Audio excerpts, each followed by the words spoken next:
Okay, let's go ahead and get started. Good morning. This is Malinda Horton, Executive Director of the Florida Association of Museums. I'm going to recognize Robin, who's been talking to you, to give us a few techie type informational tips so that you know how to use the webinar system in case you haven't done it before, and then we'll jump right into the agenda. So, Robin? Hi, everyone. This is Robin Kilgo. I am Special Projects Manager for FAM, and as Malinda said, I am the tech person online today. Just a couple quick notes. As you come into the webinar, as you might have noticed, all attendees are muted. That's just to make sure that we don't have any noise interference on the back end. So that's kind of what's going on there. If you have any questions throughout the day, there is a question box located at the bottom of the screen. Please feel free to type in questions whenever you like. I will be monitoring it throughout the entire webinar, but we'll also be having a slight Q&A period at the end. And this is being recorded. So we should have this webinar available to everyone to view probably in a day or so. So without further ado, I'm going to hand the mic back to Malinda. Thank you, Robin. I'm so excited to be doing this year for Tourism Day. We haven't done it in the past, and I always felt like that when I attend things, I always like to know what's going on in advance and kind of know what to expect. So when I go to something brand new, I'm always a little bit more nervous because I don't know what's going to happen over the days that you're traveling to. So I thought a quick insider's guide for Tourism Day would help. And it also might, I think we've got a few people online that aren't actually coming to Tourism Day but are interested, so this will help them know, hopefully next year they will plan to attend. I'm very fortunate to have some great people as part of the FAM team. You heard from Robin, and she is the Special Projects Manager. We also have Carmen Godwin, who's our Program Manager, and she's online. And then today, Brynne Besio is on. She is the CEO of the South Florida Museum, and she's also FAM's Vice President. So she's going to talk towards the end about her experience in the past and some tips on what to expect. As you can tell, I forgot to click the screen, but I'm doing it now. Well, I thought I was. There. So you'll see on the agenda, we're just going to do the quick introductions, which we did. Well, I'm going to do a slide on the Tourism Day sponsors, schedule for the day, talking points and economic impact, tips for your Capitol Hill meetings, and what to do all year long. And then we'll have a few minutes for questions and answers. So there we all are, in case you didn't know who we were. So now you've got a name with a face. And then these are all of the sponsors that are part of Tourism Day. They are people from all over the tourism industry that support this really important day on Capitol Hill. In the past, we always did what was called Museum Day, and we'd get 50 to 100 people coming in, and we'd spend a day, and we felt like we were doing great things, but I never felt like we had the real impact we wanted to. So as we got more involved with Visit Florida and with tourism, we realized that that was really our niche to get into. So we started partnering quite a few years ago with Visit Florida and all of those other folks on the screen to become part of Tourism Day so that we have a louder voice. And just so you know, there are over almost 500 people that are registered for, actually there's over 500 people registered for Tourism Day, and that is the ones that pre-registered. So we expect that to go up because we always have those people that don't do it in advance and that show up at the door. So we're looking forward to a great crowd. In fact, we've grown so much over the last few years that we've had to move to the Civic Center because we don't have a facility that will hold all the people. So that's a pretty exciting problem to have. So the schedule for the day. On March 14th, you will go to the Civic Center, which is right down from the Capitol.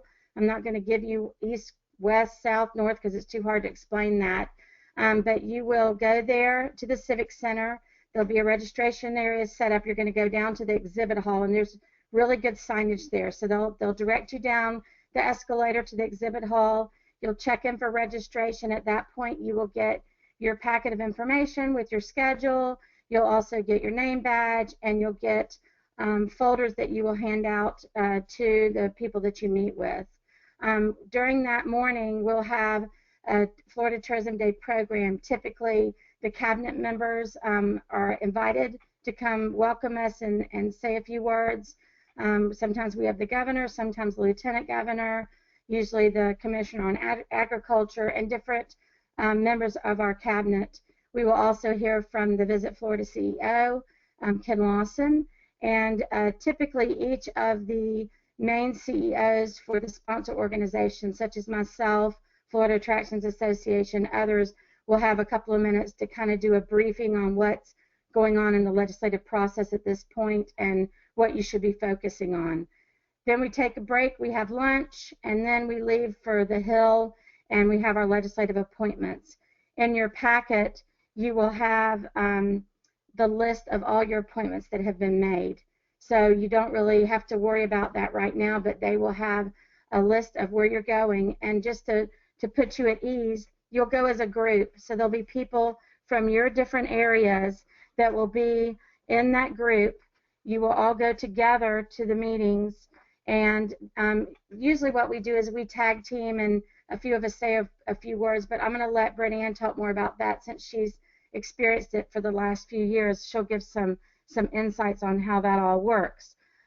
Don't be upset if you don't have an appointment with one of your legislators. It just means that their schedule was too busy for them to be able to meet with you. And there are committee meetings that afternoon. There is not session, which always impacts us, but there are committee meetings, so sometimes it makes it difficult for them to get away. After those appointments are completed, we have a street party on the side of the Capitol on Adams Street in between College and Jefferson. They close the street. We have a band. We'll have some booths set up. We'll have lots of food and drinks, so you'll be able to attend that. All of the legislators and elected cabinet are invited to the street party. It's a great time to get out and mingle. FAM will have a tent set up with some of our local museums highlighting what they do for their community. That way it kind of ties in with everybody else what part museums have in tourism. So you'll have the Department of Agriculture there usually with their chef cooking fresh from Florida. You'll have the Cattlemen's Association, which is part of our group. They will be cooking beef. You'll have usually a dairy person doing some type of ice cream and other types of things. And it's just really to highlight and tie together all of the different industries that impact tourism in the state of Florida. You will, once that's over, you're done and you get to go home the next day. Unfortunately, I don't. I live here. But hopefully you'll enjoy the evening. You'll get to visit with legislators if they come. And it's just a really nice time to make connections with the restaurant people, with the hotel people, with the attractions people. And so many of us share members that it's kind of a unique experience for us all to be together at one time. You'll get in your packet your talking points, and those will relate specifically to tourism and the economic impact of tourism. I will provide you also with talking points that relates to FAM's topics that we're dealing with, which right now are mainly grant funding through the Division of Cultural Affairs and the Division of Historical Resources. So I'll give you some specific little tidbits that you can say when you meet with your legislators. I will also give you some statistics from the past, like how many grants were funded last year for what amount of money, what was the best year we were ever funded, which was in 2004, 2005. And then I will also give you some economic impact for the state. We are doing a new impact study, which will be done later this year, but for now we're using the numbers that we collected last year and the year before. So I'll have some specific numbers for you there. And then I encourage you, if you in your local area have an economic impact study that's done, maybe a brochure for your county or your city or possibly your museum, bring one of those with you and you can hand those out. And make sure you bring your business cards, because that's one of the things that you need to leave behind is your contact information. It's really important to be brief and to have it very short and concise, because if not, it might end up into the file 13 that you don't want it to end up in. So I encourage you to bring limited numbers of handouts, but please do, so that they can see that you're a constituent and that you're from their specific area. I'm going to now introduce Brynne and let her talk a little bit about the tips for how to, what to expect when you go meet your legislators, and I think she'll have some really good insights from her past experience. Well, good morning, everybody. It's different every year. It depends upon what groups go. Like for me, sometimes it's some of the for-profit attractions, like our Mixon's Fruit Farm and our local CVB, and maybe a museum might go there. And so as you're bundled together, it might be a restaurant group, you're all bundled together and you go from appointment to appointment together, and the time is sometimes really short. You have like 10 minutes, if that, with your legislator, and everybody, of course, he most likely the legislator will know you if you've reached out to them before. If they don't, then you can introduce yourself, and they usually know somebody in the room. So the discussion won't be focused entirely on you, but it is possible to, as you leave your business card, leave your leave behind brochure or whatever, and just thank them for their support of not only the tourism but also Division of Cultural Affairs funding. So important to get that in if you can. So don't be surprised if you don't get any time, and then don't be surprised if you don't get an appointment. I think I was kind of shocked one of the times where I had no appointments. Sometimes you can go ahead and make an appointment with their aide, somebody that you really want to see, and on your own go and see them if they have time this week or that day. That's also possible, but in general, you may only get 1 or 2 appointments, maybe 3 if you're lucky, I think, for that day. But really the most important thing is for you to know them all year long. And I think, isn't that your next slide, Malinda? So, sorry. All year long is most important. I'm sorry, I thought there was one more slide. What we do here at the museum is I see people regularly. I go to the delegation meetings for the counties that have the legislators that support our area. I make a presentation about the impact, our economic impact, and at those meetings. And then we invite them in one by one to immerse them in our museum, let them know what we're doing, how are we helping education, some of the broader topics in the community, whether it's tourism or education or supporting a downtown infrastructure, whatever you're doing, you can let them know so they get to know you and that you are an important resource. But so don't make it just all about this meeting, make it a year-long type of event. And that's really all I have, Malinda. Okay, great. And I'm going to tag team on Brynne, because you should be meeting them all year long, not just when you need them.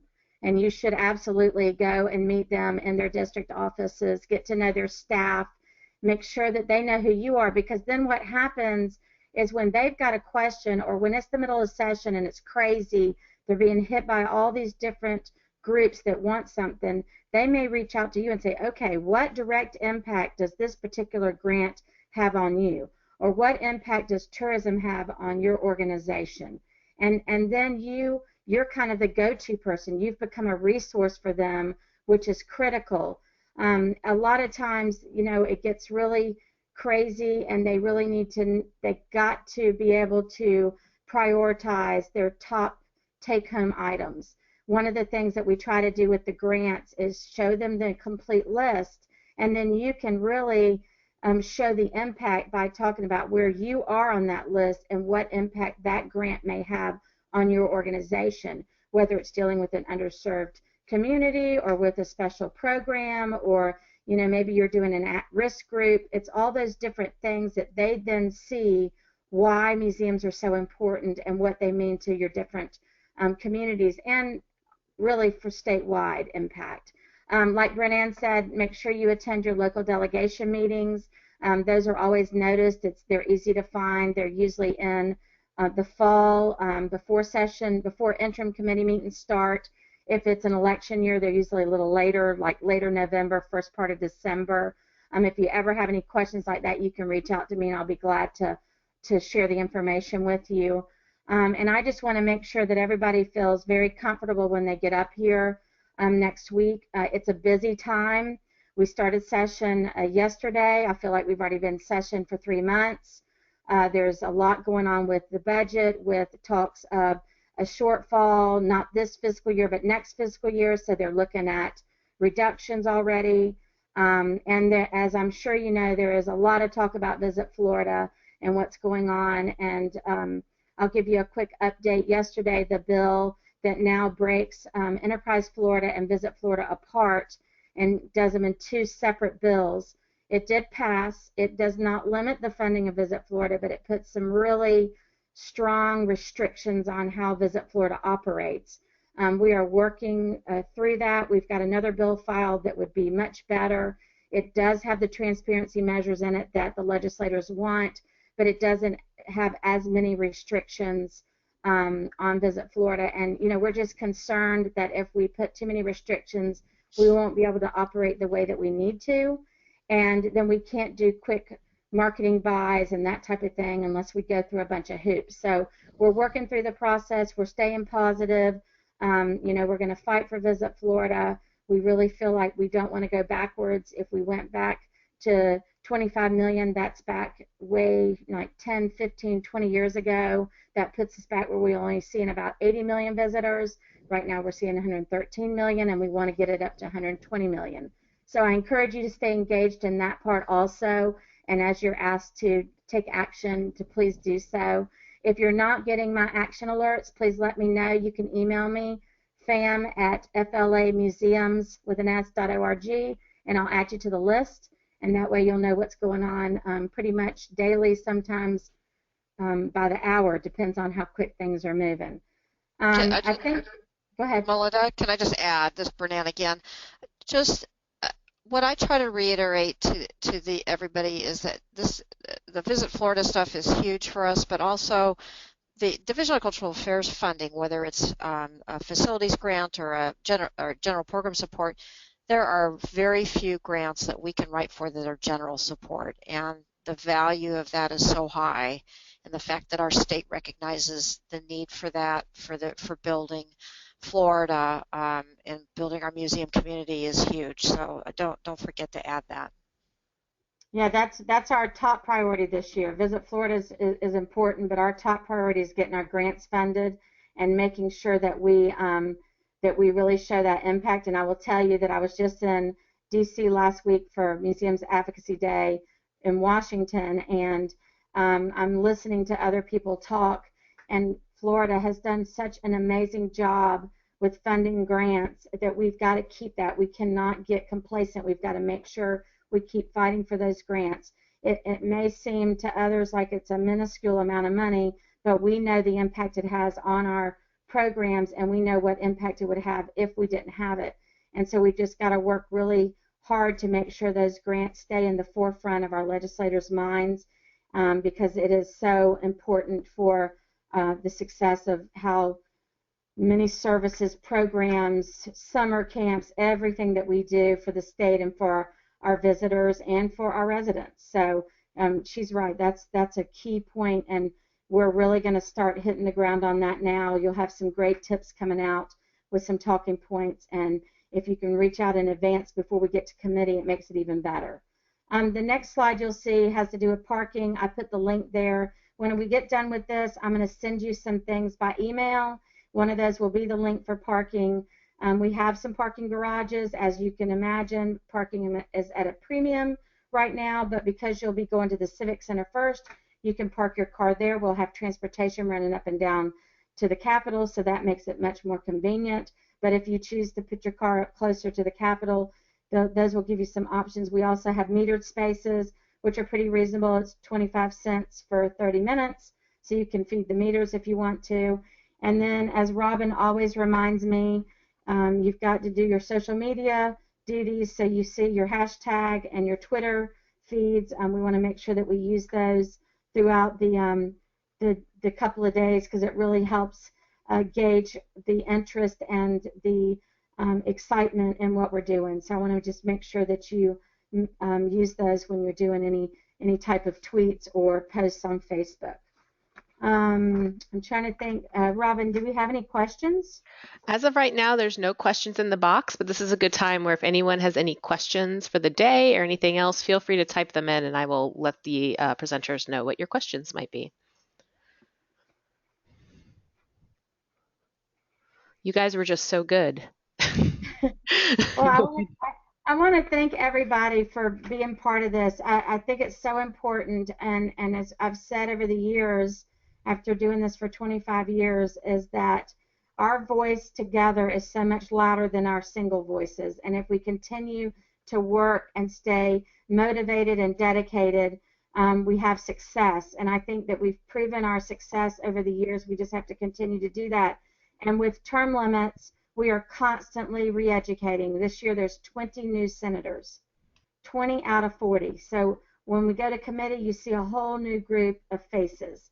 So we're now educating all those new folks that are here that are a lot of times overwhelmed, and we just got to stay, really strong on our message and make sure that we reach out and stay in touch all year long so that when we get here during session, it's a lot easier.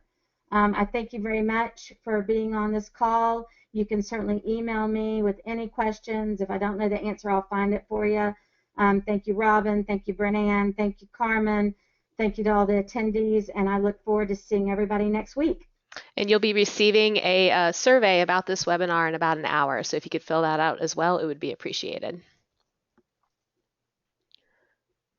Okay, I think that's it. Thank you, everybody. Let me know if there's any questions, and happy almost spring.